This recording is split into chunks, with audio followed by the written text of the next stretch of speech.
righty. So today we are going to talk about reasons we're not getting the results we want and some pitfalls that I think a lot of us can relate to. And I saw a post from a friend of mine, Corey Gregory, that put some of these ideas right out in front. I'm like, ooh, I really like this because a lot of them that were coming up are things that I struggle with. And I think a lot of our listeners will be able to relate to.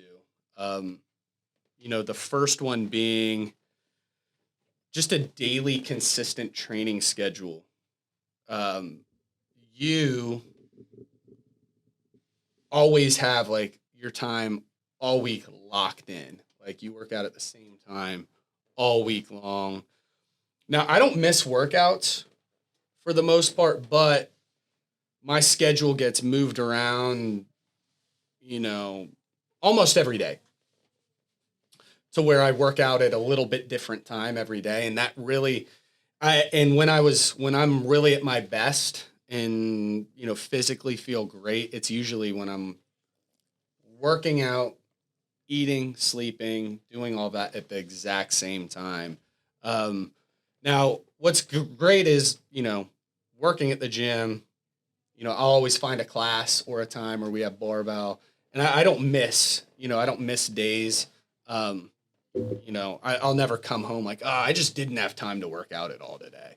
That never happens. I always find a time, but I have the luxury of coming to the gym every day. Whereas like, members, if they're like, okay, hey, I have a membership at CrossFit Grandview. Goal is to get 5 days in this week, and I have no plan. It's just when I feel like going or when I'm not busy, I'm going to just attend classes. What's great about our gym is we've got 10 classes a day, but if you don't have a plan to go, things will find a way into your day and keep you from going. So like when you work with clients, what do you have? Do you set up their week or like how they're going to train? And yeah, that workout time is really, really important. And that's one of the first things we discuss is like their schedule and workout time. And I usually try to tell like, especially clients who have kids or their jobs are complex and the hours varied, always just hit it in the morning because nothing's going to get in your way Sure. at 5:30 a.m. except for you wanting to sleep, and I personally, I really feel like for everyone, your body getting used to those rhythms and even just kind of eating similar sorts of foods every day, allowing it to digest for the same time. Like I'm always either working out at 7:45 or 8:30. So that's the most it will vary. And my body gets really used to that. Like it kind of knows like, okay, in the next hour to an hour and 20 minutes, we're going to start working out. So it becomes much more calm and kind of slides into that rhythm where like, sometimes you will work out at noon or 8:30 a.m. or 9:30 a.m. And that's not that crazy. It's still in the first part of your day, but your meals might kind of be a little off. Like you have your breakfast and then, okay. So that's what it throws off again, the most for me. Yeah. My daily food, and that's kind of what I want to get into next is, I'm not eating at the same time. So today's a great example. Like I ate breakfast. Oftentimes I've already eaten a snack or something before this. I haven't eaten anything since then. And I'm going to eat during a meeting, I think, after this. I always prep my food. So, that's the next thing. And this is always my best advice. People will, I have friends from high school or people who don't come to the gym or even people from the gym, like, to get lean and to get really fit. What's your best advice? What supplements do you take? That's a big one. What supplements do you take? What are you on? That's what they say. And I'm like, you're not going to love this advice, but it's the single most important thing in fitness is to me that anyone can do. It's meal prepping and planning your around the times you're going to eat. Mm-hmm. So, we have meal services now. We're really utilizing those a lot. But when we don't have those, we're going to prep. We're going to, make up a bunch of food, pack it in Tupperwares for 3 days, and then, do that every 3 days. Some people are like, I'll do it for the week. Unless you're freezing food, it's going to... That gets old really quick. You're not going to want to eat chicken that's been sitting in a Tupperware that you made Sunday night on Thursday. It's nasty. And I used to do that, but I think the longer you're in this, the more you don't have like the mental energy to like suffer like that. I even now will kind of, if we don't have meal services for whatever reason, I like to like have dinner as lunch the next day. That just feels like easier as a family, especially if I'm making up for the kids in the summer. So whatever, dinner is lunch, new dinner, new lunch. And then it's always kind of fresh. You're not that tired of it, because when you're looking at the third day of chicken, rice, and broccoli, you just don't even want to eat it. You just like, I just kind of want to like throw it out. Yeah, it's tough. I mean, we've done that for years though. I mean, I think a lot of people, if they can even start there though, that's huge. You can run for years like that. Right. I mean, we get a decade into that, and that starts to get a little old. What's great, if you're a member at this gym, we have meal services here that if you order from them, the food is really good. It's healthy. And if you go out to eat for lunch, you're going to probably save money. It's not, the price point isn't so expensive that if you're going out to eat lunch, you're going to save money by having that meal prep meal, and you're going to feel good. It's going to be good fuel for you to run on.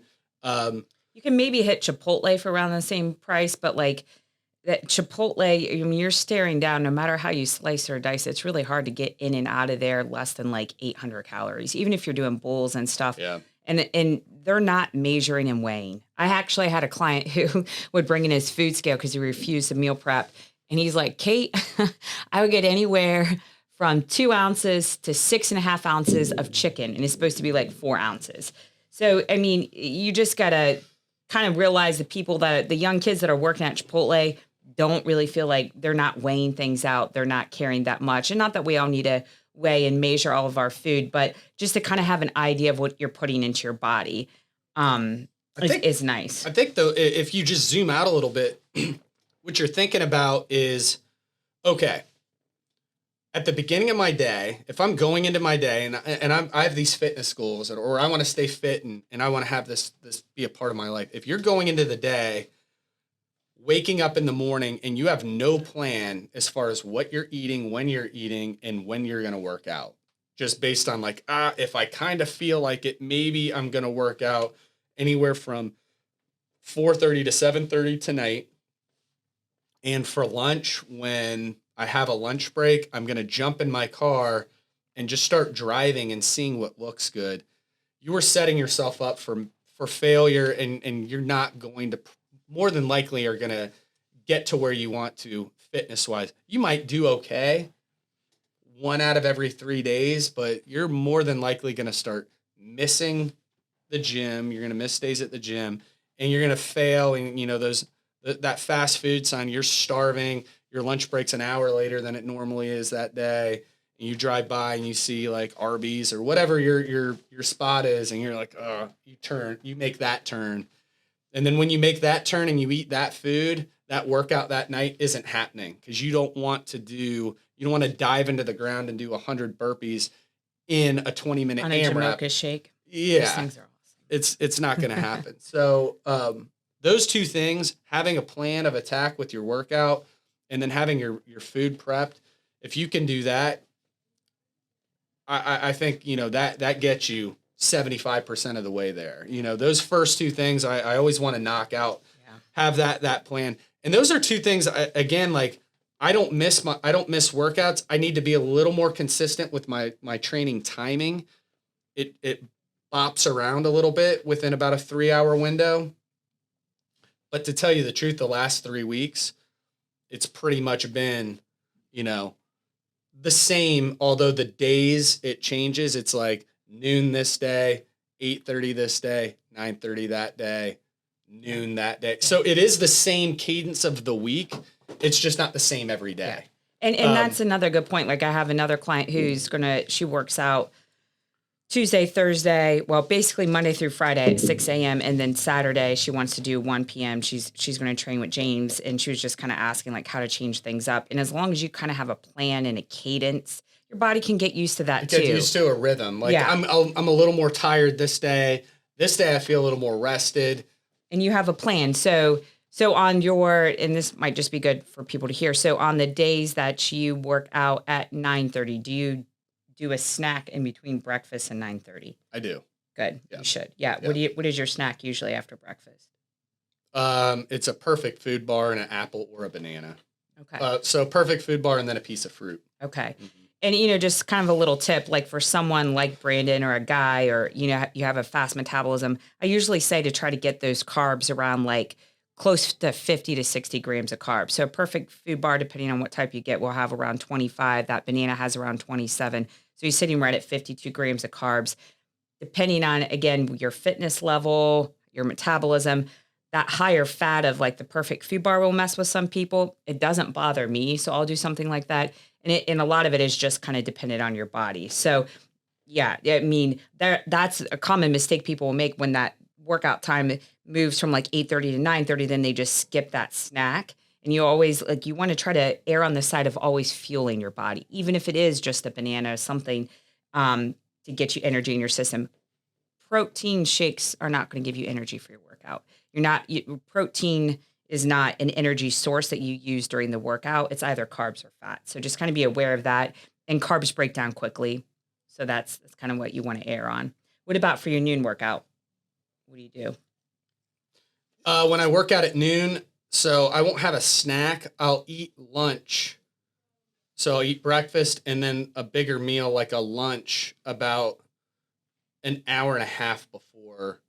Okay, so like I'll just 10:30. Yeah, so Yeah. I'll just punt so I'll eat twice, but it's like 2 full meals, and then I'll have a snack right after the workout. And your breakfast, I mean, his breakfasts are usually pretty heavy, around like 600 to 700 calories. 650 to 800. Yeah. Yeah. So They're not real light. They're not 200-300 calorie. Yeah. things, So yeah. like, just kind of an idea. It's He'll a do full meal. 3 eggs and some olive oil in a big bowl of cereal. It's probably about 2.5 servings of cereal. The visionary meals. Or the visionary meals yep. that sit around like 600 calories, or you've been doing some of the Fit Fresh Yep. sandwiches, Yep. plus a piece of fruit, plus orange juice. So just kind of be aware of this. I think it's helpful for people to hear, because I think, again, like another common mistake is everyone's like, oh, I don't want to eat that much in the beginning of the day because then I'll be really hungry all day long. That's good. If you're really hungry all day long, you're just getting that revved up, but really to fuel a lot before the workouts. And it kind of just helps to hear, I think, like that meal timing and how you fit something in. Like I said, I always work out at 7:45 or 8:30.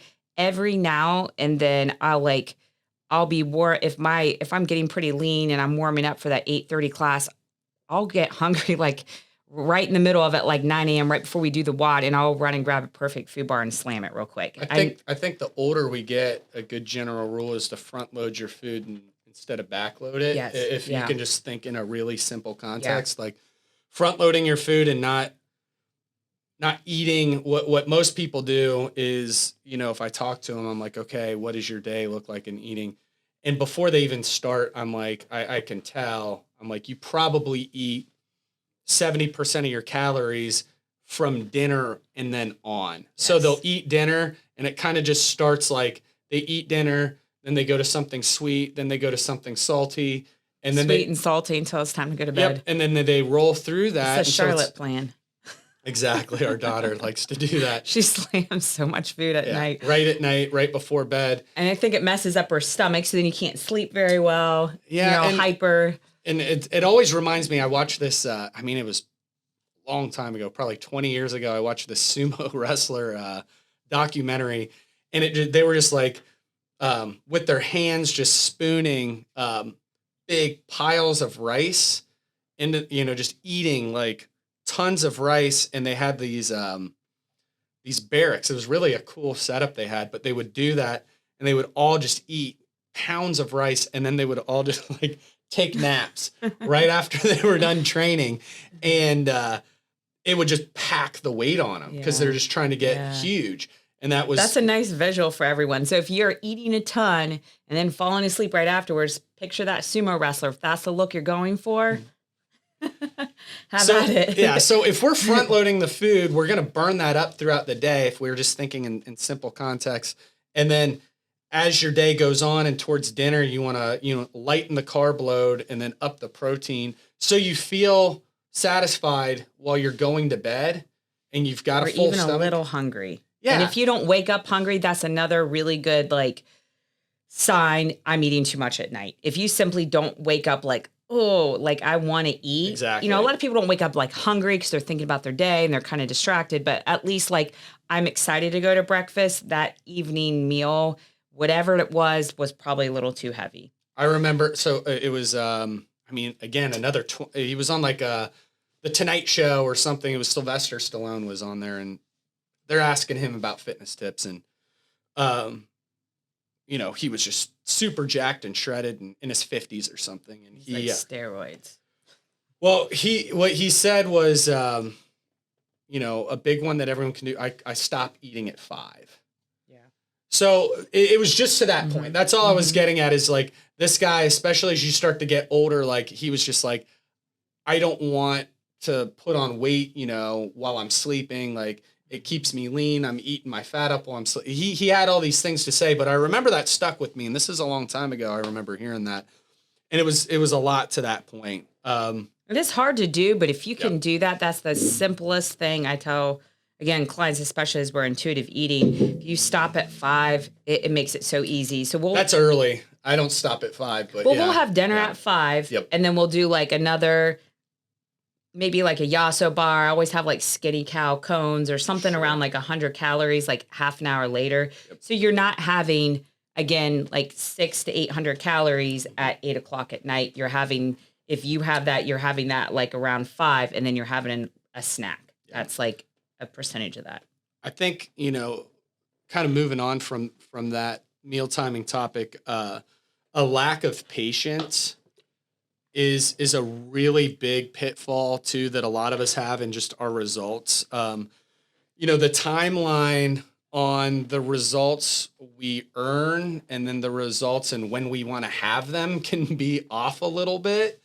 So if say you haven't trained in 10 years or you're a novice to working out and you're out of shape, and then you look at, say you come into like our CrossFit gym and you're looking at someone who is, you know, they played sports through high school and worked out all through college, and then they come right to CrossFit, and then they're, you know, you're looking at down the pipe at a 29-year-old guy who is 5 years into 4 or 5 days a week of CrossFit, and you haven't trained ever, and you want his results. Well, that's the result of, you know, 12 years of consistent training. You're not going to get those in 6 weeks. It's not a realistic thing to happen. And if you're going to get frustrated because you're not there in 6 weeks, you need to reframe how you're thinking about these results. It's going to take some time. You can get them, but be realistic about where you're at. Also about the work you're putting in. You know, I'll see people, we were talking about this yesterday, you know, maybe they attend the gym 3 days a week on random days. You know, I hit Monday and Tuesday and Saturday, you know, and I'm pissed off that I'm not getting, you know, this certain result that I want. I deserve this. And it's like, yeah, but you took 4 days off in the middle of the week and, you know, you drank 2 of those nights and your food was all over the place. I know you're coming to the gym, but there's a lot of pieces to the puzzle that you're not putting together. So I think just a lack of patience, people, you know, you need to like really follow the process in general. And taking an honest look at everything you're doing. Yep. And I think that's really tough for people. It you know, it's nice because we have technology to do full blood panels and try to find all these issues with ourselves. But I would say 95% of the time, we don't have anything wrong with us. And if anything's off, it's because we've caused it to be off. So if we have a slower thyroid, you can force your body into that. I did with fitness shows. You can force your body into that with just kind of abusing it. Not always is that the case, but I think more often than not it is. And we want to find something wrong rather than we want to change this habit or that habit or look at this or look at that. And it's tough to really like sit down and say, okay, am I doing everything I can? What behaviors do I need to change? And just really being honest with yourself. Yeah. I have a great analogy for it. It's a funny story. There was a kid who I went to high school with, and he got in trouble a lot, and he was in this class that was like, if you guys know the reference to the movie like Dangerous Minds, or one of those high school movies where all the kids are bad and the teacher tries to get them in line. Well, this class was that. It was a 9 through 12 class called General Science, and it was all the roughneck. 3 girls were pregnant in that class. It was you could have done a reality show in this. I remember kids like snuck razors into my book bag, and I got out and they were just like unzipping. It was crazy. So I'm in 9th grade, and I remember this kid. He was, really bad, got suspended. I don't think he graduated high school all the time. So he comes, I'm going to make this analogy to fitness. So for this quarter, he comes for 2 weeks. He comes to class. Now, he doesn't try real hard or do much of anything, but he shows up for 2 weeks. He then skips class for probably 5 to 6 weeks, just does not come ever. And then he's back in class for 3 weeks every single day. And then, so it's like a mid semester, we get to go see what our grade is. So the teacher has it's like a progress report. And you can come up and then, he kind of like shows you what your grade is. So we're all coming up one by one. He calls your name and then he'll point and tell you what your grade is. So this guy comes up, and I think he had like a 54%, which was actually shockingly good for what I had seen him do. He throws a fit like in front of this 30-person class. I've been here every day for 3 weeks. I think he flipped a desk. He might have got suspended. It was maybe one of the funniest things I've ever seen. He freaked out and he kept, saying what his grade was. But I think about that when it comes to fitness and the results we expect for what we've done. So if you came to CrossFit for 2 weeks, went on a 6-week bender of eating food, doing all these things not right, you're not coming to class often, your attendance, maybe you came like once a week for 6 weeks. Then you come every day for 3 weeks and you just kind of show up to class and you go through the motions. You are not going to get the results of, again, that guy who is there prepping the meals, doing all the stuff day in and day out. So again, it's being honest with yourself. It's that lack of patience. Here's another one that we haven't talked about a whole lot. We don't have a ton of it here. But it does pop up here, and I'll even address like it coming up here. It's work peer pressure. So it's like when people bring in like big spreads of bagels and cake for birthday parties, candy. Whenever I go into like an office, they always have like a bunch of muffins and like cinnamon rolls out, and people will bring things in. They'll bring things into here like that. I mean, big spreads of it. And I hate to say it, like oftentimes if I see that, like whether it's in the coach's room, it was a lot worse at the old gym when we just had the lobby, which is kind of where everyone gathered.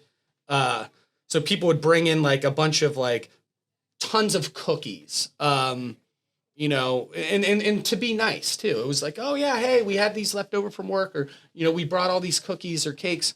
Like CrossFit Grandview, it's supposed to kind of be a refuge from all those places. So I'd throw it away if it was out. It's, I know it's kind of ironically funny, like, oh, I'm bringing in a bunch of donuts to the CrossFit gym. And I'm not saying that stuff can't be a part of like, a balanced lifestyle, but to have that like come into the gym and just sit and linger at the CrossFit gym, it's not the place for it. So I'll take that and throw that out. When I was at Ben Bergeron's gym, CrossFit New England, he told a story, and it really resonated with me, where it was a coach he had just hired. It was their first day, and they just ordered a large pizza for lunch to the gym. And that pizza gets there, and the coach was coaching or doing something. So like, I think Ben took it and it really pissed him off, and he threw the pizza out. And he, the coach came out and he's like, I shouldn't have done that. I probably handled that the wrong way. And I wouldn't personally probably do this, but he's like, I made a really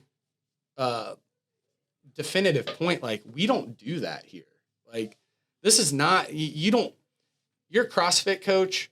You're supposed to be setting the tone for people. You don't eat a pizza out on the front desk, like out here on the table in front of everybody for lunch when they're coming here looking to get fit, and looking for like nutrition advice and things like that. I think I love pizza. I think going out for pizza on Friday, Saturday nights is awesome and should be a part of everyone's everyday life.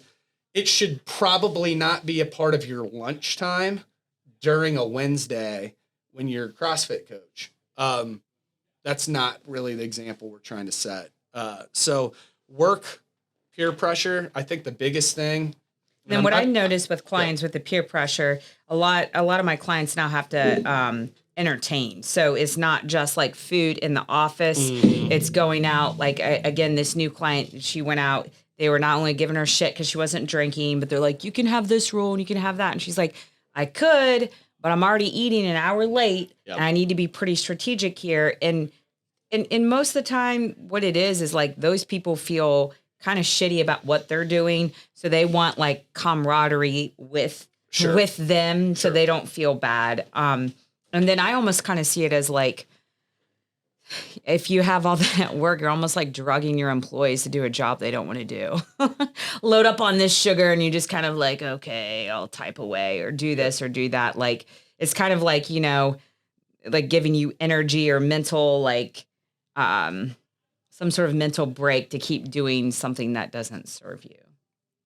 Yeah, 100%. I think the biggest thing is if you want to have success, you want to pretty early on, like at your job, or even if you're getting into this, just start to set boundaries with people. Like, hey, if we get cake or cinnamon rolls or whatever it is, like, and just try and kind of keep them away from my desk. Like, don't bring those over to me. Like, I'm trying to lose some weight, or I'm trying to train and stay fit, and people will get it. Yeah. And just peer pressure in general. Like, I think a lot of times people are too afraid or embarrassed to voice their goals. Like, I have a Galentine's date Saturday, and I really want to go through this weekend not drinking. So, I kind of announced, like, we're all on a text thread. I'm like, hey, just so you know, I'm not drinking. Because that, people are going to expect me to show up and order margaritas or this or that. And I enjoy all that. I just want to have one weekend right now where I don't. We had a trip and, so it's like I have to say that, and then everyone's going to respect that. And people that don't respect that just aren't used to you doing that right now too.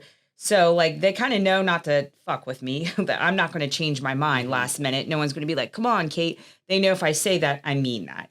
Where if people are trying to talk you into it, it's because you've probably waffled a lot in the past. They see you follow through with this.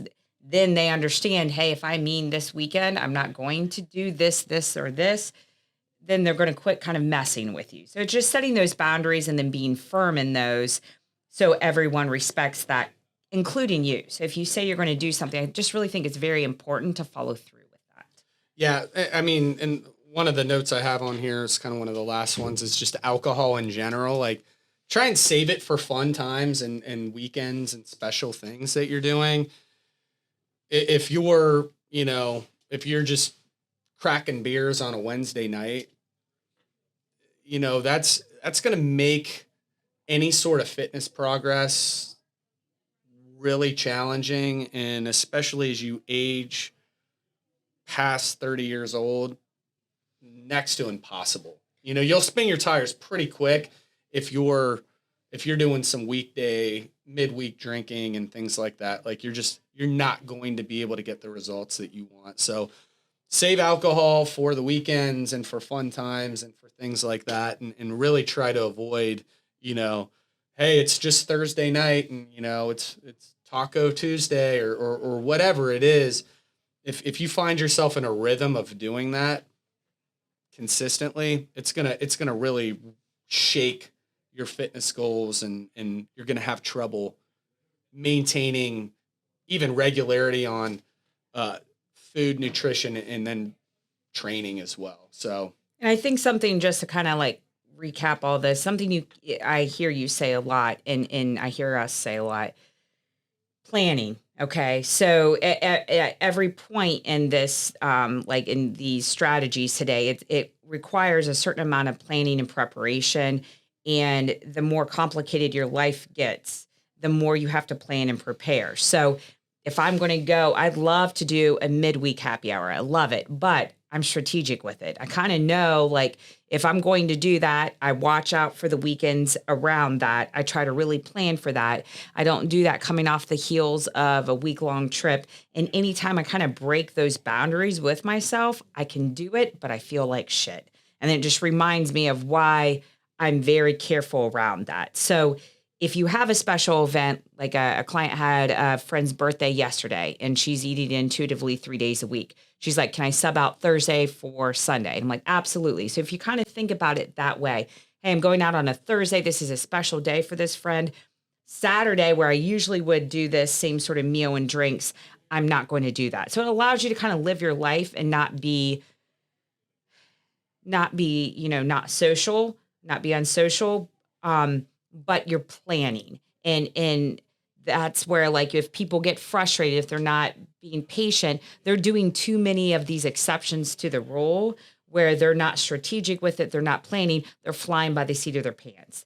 And when you have a family, when you have kids, when you have a demanding job, the more demand you have on you, the more planning and preparing you need to do.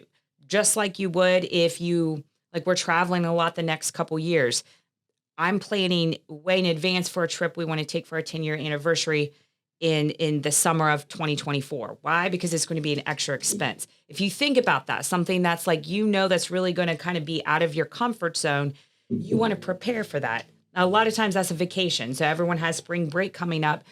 You might want to take your normal plan that you feel like comfy with, and come into that spring break slightly uncomfortable, like, okay, I'm going to go through one weekend without drinks. I'm going to go into that spring break feeling really good, really tight, so I can enjoy drinks every day, because that's going to be out of your norm. And just kind of thinking about this, like, I think the more we equate like fitness to finances, and it helps you wrap your head around planning, because everyone can wrap their head around financing and planning. Like, how do you prepare for retirement? How do you save for vacations or remodeling or this or that? It's the same sort of way with fitness and planning these outings and the times to buckle down and this and that, just like you would with finances. You go on a vacation, you come back, you probably try to lay low for a few weeks on spending. And then you go on vacation and then you lay low. Think about that in the same way as fitness and planning and preparing. And I think, you're going to find that you're a lot more successful. Yeah, I think that's a good spot to stop. We've got the Open coming up this next week. We'll be I'll re-release our video and just some details on that. A couple things, just so we know who's doing this. If you haven't signed up, try not to wait until this weekend if you're going to sign up and put your scores in. Sign up now. We're trying to get a nice list and ledger of everyone we have who's going to be doing this. And then, again, Saturday's our big day. We're going to be running the Open all day on Saturdays. And I'm super excited for it. Again, on the days that we're not, or on like Friday, Sunday, and Monday, we have scheduled times. We'll re-release those. We'll send you guys emails. The programming will change and vary a little bit for these 3 weeks. You're not going to get the full week of programming. You're going to get Monday through Friday. And then Saturday and Sunday will then be programmed after the Open. And then I have to wait to plan the following week as well, because I got to see what the Open is. So this is kind of a hectic time for me, because I have to kind of see, like, week to week what we're doing. And just a reminder, Saturday's WOD will be the Open WOD. Yep. Whether you do the Open or not, you don't have to sign up for it. You can just come in and do it as a workout. You can scale it, do whatever you want with it. but we will be running the open. We'll have the score sheets and everything. We'll take some extra detail and time to make sure we're hitting standards. Again, you can modify that if you're not signed up for the open in any way that you want. It's fun to experience it so you know what the workouts are. They'll pop back up in future years. We like to put them on Saturdays to prep for the next year. And yeah, I'm excited. It's a fun time of year, and we'll be having a lot of drop-ins and stuff come in for the Arnold, and all that's coming up. But yeah, just stay tuned for the info coming out on that. We'll see you guys next week.